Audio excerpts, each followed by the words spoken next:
Comment කරන්න එපා, subscribe කරන්න එපා, ලයික් එපා මට. මේක ෂෙයා කරන්න. මොකද මේක අඩුම මේ ගම්පොළ ප්‍රදේශයේ ඉන්න අදාළ රජයේ නිලධාරීන් මේක දකින්නකම් පුළුවන් නම් මේක ෂෙයා කරන්න.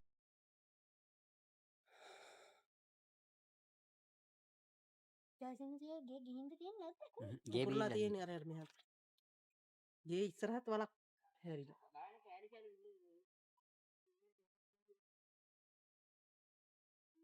එකපාර බෝ ගාලා එන්ට ඇතුළු. කන්ද උඩ තිබ්බ කොස් ගහ කන්ද පල්ලමේ. අර කරාම් ගස් අර ගහෙත් හිටගෙන කන්ද ඉන්නේ. උඩ තිබ්බ සාධික ගහ හිටෝලා වගේ මෙතන. කරාබු ගස් සෑහෙන ප්‍රමාණයක් පල්ලයට ගහගෙන අවිලා තිනවා. මේක තමයි නාය යෑම.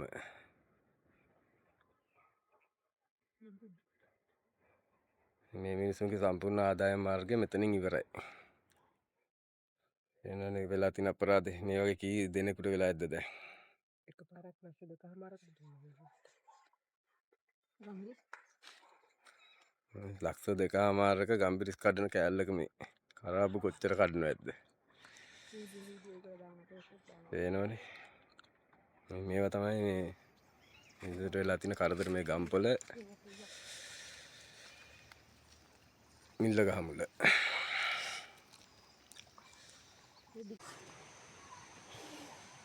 මේ තියෙන තව තැනක් නායගිය. මේ කලින් අත් එක්ක ළඟ මීටර් 100න් 100ට වගේ මේ. පේනවනේ.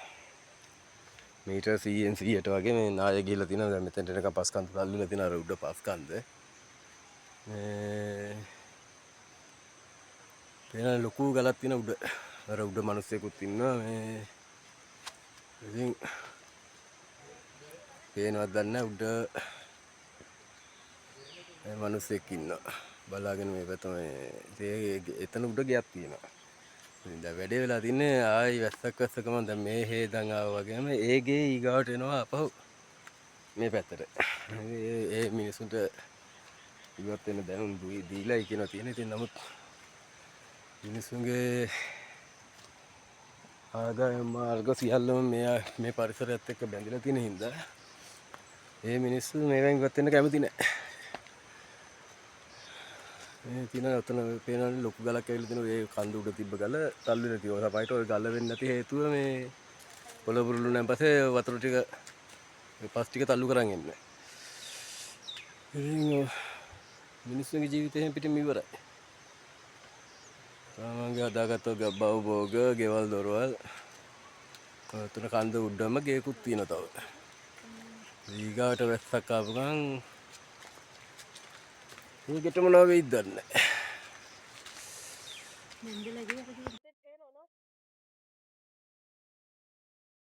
මේ තියෙන්නේ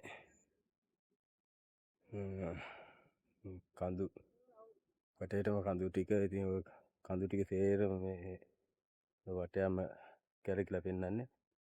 ඔය කඳු ටිකේ සේරගෙම වතුර ඇවිල්ලා එකතු වෙලා මෙතන ඔයක් තියෙනවා. ওই දිගටම අර උණ පඳුරු පෙළ පෙන්නේ. ඒ ඔය අයින දිගේ. මේ ඔයට එකතු වෙච්ච වතුර ටික ගොඩ ගහලා තමයි ඔය කුඹුරු මේ තියෙන සේරම කුඹුරු ඔය සේරම කුඹුරු. මේ මිනිස්සුන් ගොවි තැන. මේ ඔක්කොම දැන් වැලි පිරලා තියෙන මේ මිනිස්සු අර පේනවා ඇති ඈත මේ දෙන්නෙක් ඉඳගෙන මේ කුඹුරු වල තියෙන වැලි ටික ඔක්කොම අයින් කරනවා. මේ මොකද කුඹුරු ගොවි තැන කරන්න බෑ. වැලි වල ගොයමක් වවන්න බෑනේ. ඉතින් ඒ නිසා මේ මිනිස්සුන්ගේ සේසතම මේ තමයි ජීවත් වෙන්න තියෙන ආදායම් මාර්ග ටික. මේ සේරම ටික මේ වැලි වලින් පිරලා දැන් මේ මිනිස්සුන්ට තමන්ගේ කුඹුරු කෑල්ල කෝකද කියලා හොයාගන්න බැරි තරමට මේ නිරක්කක් පේන්නේ නැහැ. ඉතින් සේරම මේ ඔහම ගිහිල්ලා මේ ඔය එතනින් පේන්නේ ඔය ගලන ඔය පාර තමයි ඔය පේන්නේ. මේ ඔය තියෙන්නේ ඔය වතුර පාර බහින තැන. ඉතින් මේ ඔයට දෙපැත්තේ ඌරු ඔක්කොම මේ ගලවගෙන ගිහිල්ලා ඉතින් ඔය උණ පඳුරු ටිකෙන් තමයි ඒ ටික අල්ලන් ඉඳලා තියෙන්නේ. ඉතින් ඔය සම්පූර්ණ මේ වැලි පිරලා සුදු පාටට පේන සම්පූර්ණ වැලි. ඉතින් මේ දැන් මේ මිනිස්සු කුඹුරු හදාගන්න ඔය මේ වැලි කප මේ අස් කරන කුඹුරු. ගොවිතැනක් හරියට කරගන්න මිනිස්සුන්ට එක කන්නකට පුළුවන් වේද කියන එකත් ප්‍රශ්නයක්. ඒ තරම් විනාශයක් වෙලා තියෙන මේ පැත්තට. දැන් මේ අර මම කලින් ගත්ත වීඩියෝ එකේ නාය ගිය තැන මේ තියෙන්නේ. එක තැනක් ඔය. එනනේ. ඒ ඔය ඔක්කොම හේදිලා මේ ඔයට තමයි ඇවිල්ලා තියෙන්නේ. මේ මෙතන ගස් අස්සෙන් පේනවා ඔන්න ඔතන එක තැනක්.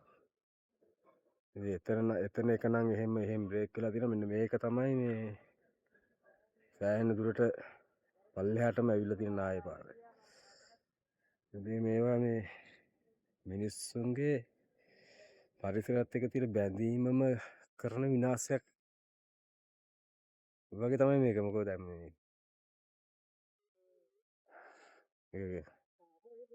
පස් කපනවා, කඳු කපනවා, ඉවුරු කපනවා, ගෙවල් හදනවා. ඉතින් ඒවා හරහා වතුර පොළොවට බහිනවා. ඒ බහැලා ඉවරලා කොහොමද ඉතින් මේ වගේ විනාශයක් වුණා මේ මහ වැස්සත් එක්ක.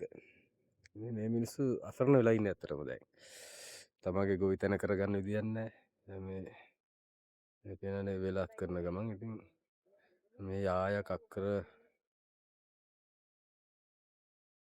8ක් 10ක් විතර යායක මේ තනිකර වැලි පිරලා තියෙනවා.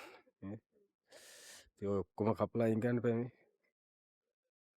ගොවිතැන කරන්න නම් ඔය ඔක්කොම කපලා අයින් කරන්න. ඉතින් මේවා අයින් කරන්න තියෙනෙත් ආයි අර ඔයටම තමයි දාන්න තියෙන්නේ. ඉතින් වෙන දාන්න තැනකුත් නැහැ. කුඹුර අයින ගොඩ ගහගෙනත් බෑ. මෙන්න මේ හරිය තමයි ගොඩාක්ම වැඩියෙන්ම වැලි තියෙන්නේ මේ උණ පඳුර අයින් වල. කියන අරෙන් ගොඩින් ගහපුවා මේ උණ පඳුර වලට වැදිලා හැම නැවතිලා. ඉතින් මේ දැන් මේ තියෙන්නේ මේ එළවලු වවන කොටු මේ තියෙන්නේ. මේ අත්තරපුවා මේ ඔක්කොම. මේවා දැන් අත්තරපු ඒවා දැන් ඊගාව කන්නේට වගා කරන්න ලෑස්ති කරන ඒවා ලෑස්ති කරන්න තියෙන ඒවා. ඉතින් ඔය උඩහ තියෙන ඒවා හිටවපු අලුත් ඒවා. කොහොමද ඉතින් මේ මිනිස්සුන්ට වෙලා තියෙන හානිය. ඉතින් මම තව ටිකක් ළඟට ආවා. මේ දැන් මං ඉන්නේ වැලි පිරිච්ච පිට්ටනියේ. මේ තනිකර ගොයන් මේ තියෙන ගිය කන්නේට ගොයන් වැඩ කරපු කුඹුරු. මේ තියෙන ඉපනැල්ල. මං කියපන් පස්සේ ඉතුරු වෙන. ඉතින් එතනින් එහාට තමයි උඩට වෙන්න ලණු ඇදලා තියෙන ඒ ටිකේ තමයි එළවලු වවන්නේ. මෙහෙට ඇවිල්ලා පස්සේ මේ පැලෙන් උඩට. ඉතින් දැන් මේ තනිකර මේ තියෙන මේ වැලි පිරලා. කුඹුරේ තනිකර වැලි. මේ මිනිස්සුන්ගේ මේ තනිකර තියෙන වැලි තට්ටු මේක තමයිට කොච්චරක් උසර තියෙනවද දන්නේ අඩි දෙකක් තුනක් තියෙනවද දන්නෙත් නැහැ. මොකද සමහර තැන්වල නියර යන්තම් පේනවා. සමහර තැන්වල නියර පේන්නෙම නැහැ. දැන් මේ තියෙන නියරක්. මේ තියෙන්නේ නියර. නියර ඔය මට්ටම නම් ඉතින් මේ හරි මෙහෙම නම් මෙන්න මේ හරිය යනකොට තව සෑහෙන්න තියෙනවා. නිකන් හිතන්නකො මෙන්න මේ වැලි ගැට්ට පේනවනේ කොච්චරද මෙතන මේ ප්‍රමාණය කියලා. මේ ඔය වැලි ගැට්ට මේ නියර. මෙතන තියෙන මේ නියර. ඉතින් එතන ඉඳලා මේ ඔය වැලි ගැට්ට.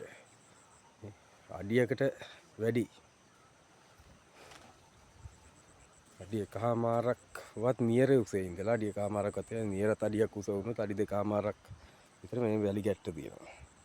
හැබැයි හොඳ පිරිසුදු වැලි මේ. හොඳම වැලි. මේ හොදන් ඇවිල්ලා ගොඩ වෙච්ච ඒවා. සියුණා. මේ ඉතින් කුඹුර වැඩ කරන්න මේ එතන අඩි 3කට වැඩි උස ඇති මේ වැලි ගැට්ට. තනිකර හොඳම කපරාරු කරන හොඳම වැලි මේ හීන් වැලි තියෙන්නේ පවුඩර් වගේ. මේ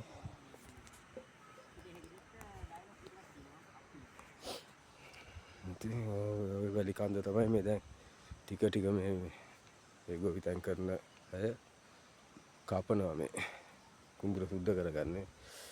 එනනේ ආයෙම තනිකර වැලි අර උඩහ කෙරෝලෙම තියෙනවා. උතුරු තමයි මේවා කරන්නේ. ඉතින් මෙයාලගේ මේ කුඹුරු ටික තනිකර වැලි පිට්ටනියක් නේ. ඔව්. වැලි පිට්ටනියක්. සාමාන්‍ය අඩි 3ක්වත් වැලි තට්ටුව? අඩි 3ක් වැඩි මේ හරියනේ. ඔව්. දැන් තියෙන ලොකුම ප්‍රශ්නේ වැලි අයින් කරගන්න. ඒක තමයි ඊගා ප්‍රශ්නේ. ඔව්.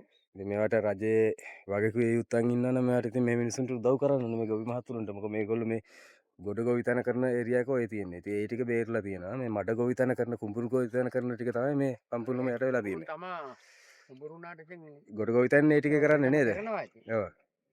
මේ අර ප්‍රධාන වශයෙන් මේ ටිකනේ වී වගාවට තියාගන්නේ. ඉතින් අර උඩ කෙරෝලේ ඉඳලම මෙහෙම බැලුවන් පස්සේ මේ පල්ලෙහාට යනකොට අක්කර 8ක්වත් වැඩි මොන අක්කර කොහොමද අක්කර 20ක් විතර තියෙනවනේ කුඹුරු ටික. මේ ටික කුඹුරු ටික මේ ටික අක්කර 20ක් විතර කුඹුරු ටික අක්කර 20ක් විතර කියනවා. ඉතින් අක්කර 20ක් පැත්තේ කොටක් තියෙනවා එගොඩ ටික. ඔයෙන් එගොඩ ටික. දැන් අපිට ඒ ටිකට යන්න විදියක් නැහැ දැන්. ඉතින් මේවා මේ අදාළ වගේ කිව යුතු බලධාරීන් මේවට මොන හරි ක්‍රියාමාර්ගයක් ගන්නවා නම් ඒක තමයි මේ මිනිස්සුන්ට කරන ලොකුම උදව් මේ වෙලාවේ. අපිට මේ වෙන ආධාරණ හම්බෙන්නේ කවදාවත් නෑ. හම්බෙලත් නෑ. ඔව්. අපිට මේ වැලි ටික අයින් කරලා දීලා අමුණ හදලා දුන්නොත් හරි. අන්න. ඔව්. අපි කරගෙන යන විදිහට කරගෙන යනවා. කරගෙන යනවා. මෙහෙට ගම්පොල මේක මිල්ල ගහමුල් කොට. ඒ කියන්නේ මේ කුසිකර්ම මහරවෙල කුසිකර්ම මුල්ගම. මුල්ගම. ඔව්. ඉතින් කුසිකර්ම මුල්ගම ගම්පොල. ඔව්. ඉතින් මේ අදාළ කුසිකර්ම නිලධාරීන් සංවර්ධන නිලධාරීන් මේවට යොමු වෙන්න ඕනේ. මේ රජයේ අපේ සල්ලි වලින් පඩි ගන්න මිනිස්සුන් ඉන්නේ. ඒ මිනිස්සු මේ දැන් මේවට ක්‍රමවේදයක් හදන්න ඕනේ. ඒක මේ වැලි ටික අයින් කරන්න ක්‍රමයක් හරි මොකක් හරි එහෙම මේ මිනිස්සුන්ට උදව්වක් කරන්න ඕනේ අනිවාර්යෙන්. උදව්වක් කියන්නේ අපිට මේ වැලි ටික අයින් කරලා. මොකක් අක්කර 20ක විතර වැලි ටිකක් අයින් කරන්න මේ ගම්මේ මිනිස්සුන්ට පුළුවන් කමක් නැහැ. මොකද මේ මිනිස්සුන්ගේ හැමදේම නැති වෙලා තියෙන්නේ දැන්. නැති වෙලා කියන්නේ අපේ ආදායම් පිළිදෙන්නේ නැති. ඉතින් මොකද සමහර තැන්වල දැන් අර මං කලින් වීඩියෝ එකක් ගත්තා කුරු ගම්බිරිස් ලක්ෂ 2කමාර විතර ගම්බිරිස් කඩන වත්තක්ම නාය ගිහිලා තියෙනවා නේ. උඩ කරාබුයි ගම්බිරිසුයි සාදික්කයි තියෙනවත්. ජයසිංහ. ඔව්. ඉතින් ඒ ලක්ෂ දෙක මොන ලක්ෂ දෙකද නේද? එහෙනම් ඉතින් ඒක නිසා මේ මිනිස්සුන්ගේ ඒ වගේ තමයි ඉතින් හැමෝගෙම මේ වැස්සත් එක ආදායම් මාර්ග අහිමි මේ වෙලා තියෙන්නේ. මේ වගේ බට දාලා තිබ්බා කොම ගියා. ඒ වතුර බට දාපුවා අරම පැල් වල කොච්චර බඩු තිබ්බද? ඔක්කොමත් එක්ක මැසින් නැහැ. ඒ ගානේ කිනෙවුවා. කුඹුරු වලට බේත් ගහන ඒවා ගොඩ ගොවිතැන්ට බේත් ගහන මැෂින් ඒ සියල්ලම මෙයාලගේ අහිමි වෙලා තියෙන මේ ඔයවල් වලට බට දාලා තිබ්බේවා ගලවන් ගිහිල්ලා මේ දැන් මේ මෙයාලා මේ බට දාලානේ ගේන්නේ වතුර පාර මේ පල්ලෙහාට යවන්න මේ දැන් ඔතනින් තමයි යවන්නේ ඔක්කොම. ඉතින් මේවට ක්‍රමවේදයක් නැහැ. ඉතින් අදාළ දැන් ඔය කරන්නේ. නිලධාරීන් මේවට ක්‍රමවේදය හදලා දෙන්න ඕනේ ඇවිල්ලා. මොකක් හරි කරලා දැන් පේනවනේ මෙතන මේ දැන් මෙතන බැලුවන් පස්සේ මේ පේන ටික වතුර මට්ටමේ ඉඳලා පේන ටික අඩි 1කමාරක් විතර වැලි තට්ටුවක් තියෙනවා. ඉතින් ඕක ඔක්කොම සම්පූර්ණ වැඩිනේ. උඩට යන්න අර උණ පඳුරු පැත්තට යනකොට අඩි 4කට 4ක් 5 6ක් විතර වගේ මෙයාලා කියන 6ක. එයාලා තමයි දන්නේ මේවා. ඉතින් ඒවා අයින් කරන්න අදාළ බලධාරීන් මේවට මොන හරි ක්‍රමවේදයක් හදලා දෙන්න ඕනේ මේ මිනිස්සුන්ට. මොකද මේ මිනිස්සුන්ට හැමදේම තනියෙන් කරගන්න බෑ දැන් ඒ ශක්තිය නැහැ. හිඳිලා තියෙන්නේ. ආයි ඊගා වැස්සක් එන්න ඉස්සලා ආයි මේ වගේ වතුරක් එන්න ඉස්සලා මේවා පිළිවෙලක් කරලා දෙනවා මේ මිනිස්සු ගොවිතැන කළොත් ඔය බස්නාහිර පළාතේ කියන මම බස්නාහිර පළාතේ ඉතින් ඒ පළාතට ඇත්තටම වටිනවා මොකද අපිට එළවලුවක් කන්න වෙන්නේ මේවා වැව්වොත් මේවා එළවලු වැව්වොත් විතරයි අපිට එළවලුවක් කන්න පුළුවන් වෙන්නේ ඉතින් දැන් මේවා දැන්ට ඔය එළවලු කොටු ඇත්ත අරගෙන යන කොටු තියෙන හුඟක් හරිය ඉතින් මේවා මේ දැන් ඔය ඔක්කොම පන්දලන් එහෙම තේරම හිස් වෙලා තියෙන්නේ ඔය පේන උඩ හොඳට තිබුණ කොටු මේ නෑ නෑ ආදායමක් ගත්තෙම නැති කොට තමයි අර හරිය. අර හරිය මේ ආදායම් මේ ඉපල් තියෙන ටික නේද?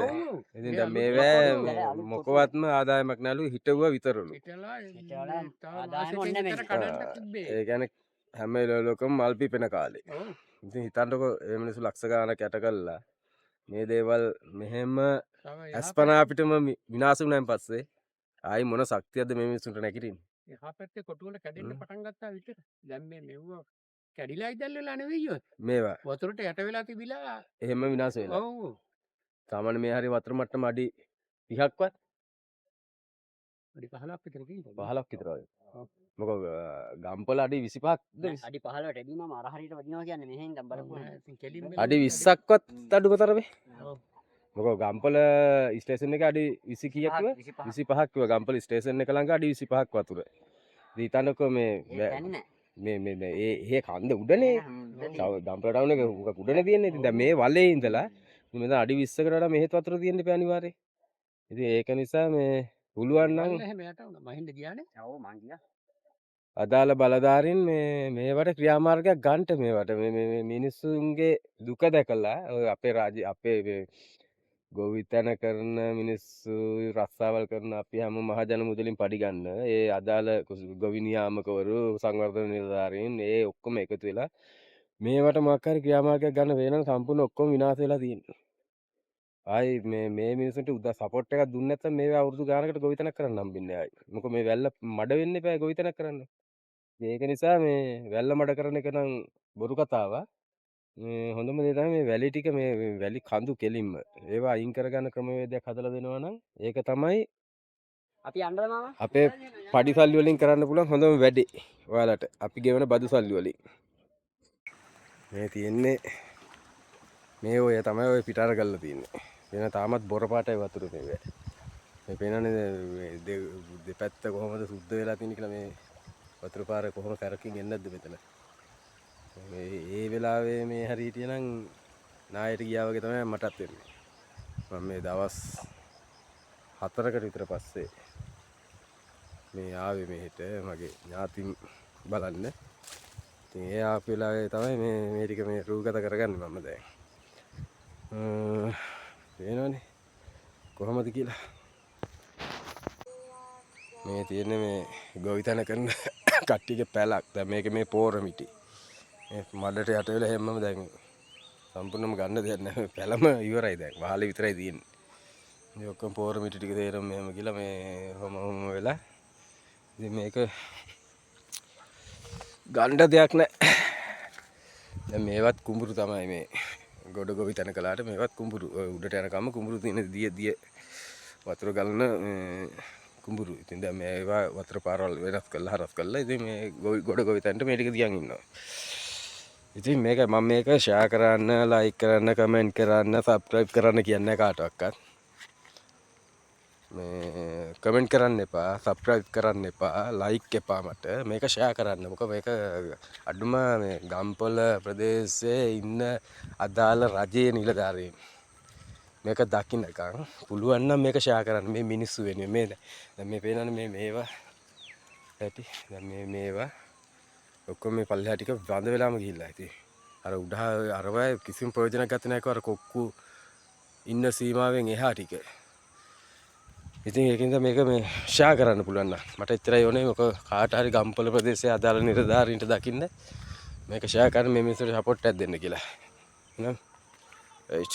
ගම්පොළ මිල්ලගහමුල මහරවෙල කියන ප්‍රදේශයේ මේ කුඹුරියාවේ තියෙන්නේ. ඉතින්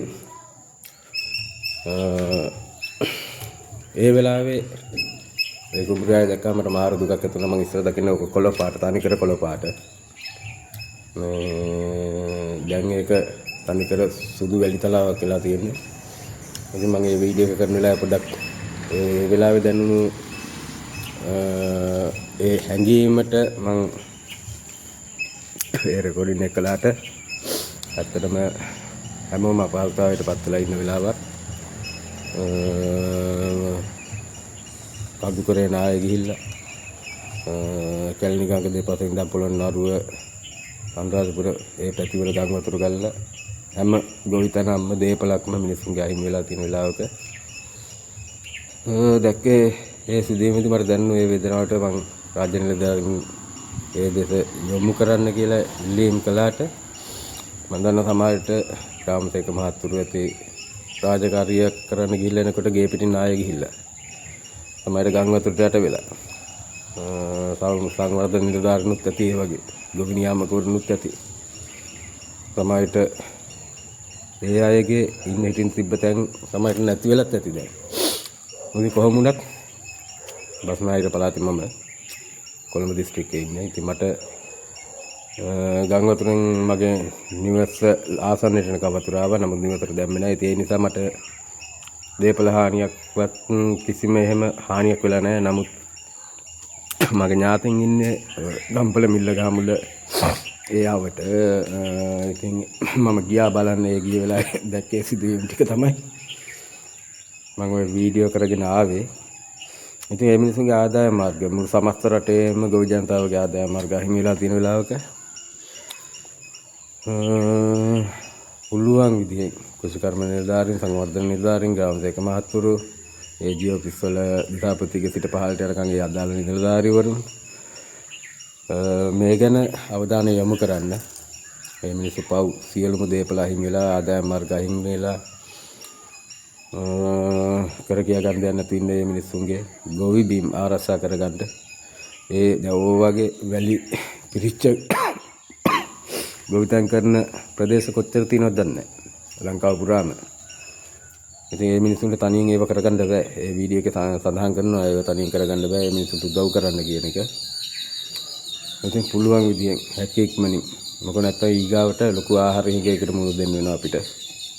විශේෂයෙන්ම උඩ පළාත් වල වැවෙන එළවලු පළතුරු වර්ග වල හිඟයක් මතුවෙන්න පුළුවන්. මොකද මම ඇස් දෙකෙන්ම දැක්කා. ඒ ගොවිතැන් කරපු සමහර ඒවා ආදායමක් ගන්න හම්බෙලා නැහැ. කෝටු ටික හිටව තක්කලි පැල දාලා කෝටු ටික හිටවල විතරයි තිබ්බේ. ඉතින් මට මේක පණිවිඩයක් විදිහට සමස්ත රටේම අදාළ රාජ්‍ය නිලධාරීන් සඳහා දකින්න සලස්වන්න පුළුවන් නම් ඒක තමයි ඔයාලට කරන්න පුළුවන් ලොකුම දේ. මම කාටවත් බල කරන්නේ නැහැ. මම එදා ඒ වීඩියෝ එක කළේ 4 වෙනිදා. මම එහෙට ගියේ 4 වෙනිදා. යන්න පාරවල් තිබෙන්නේ ගලහා පෙරදිනි ගලහා පාර හොඳටම බලන් වෙලා තියෙන්නේ. දැල්පිටිය මිල්ල ගහමුල පාර නාය ගිහිල්ලා තියෙන්නේ.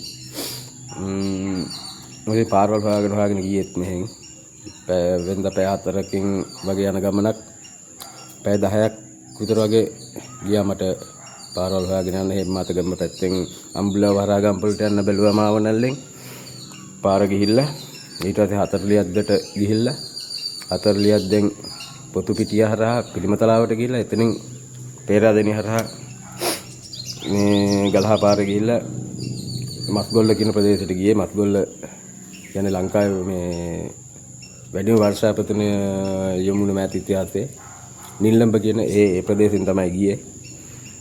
ඉතින් දැක්කා නාය ගිය තැන් ඔක්කොම දැක්කා. හැමදේම දැක්කා. ඉතින් පුළුවන් නම් මේක ෂෙයා කරන්න. මම දන්නා රාජ්‍ය නිලධාරීන් අපහසුතාවයටපත් වෙලා ඇති. තමන්ගේ දේපල තමන්ට අහිමි වෙලා ඇති. තමයි තමන්ගේ ඥාතීන් පස්සයට ඇති. ඉතින් කියන්න තියෙන්නේ පුළුවන් හැකියක්මනින් පුළුවන් විදිහට බල කිරීමක් නැහැ. හැමෝම දුකටපත් වෙලා ඉන්න වෙලාවක්.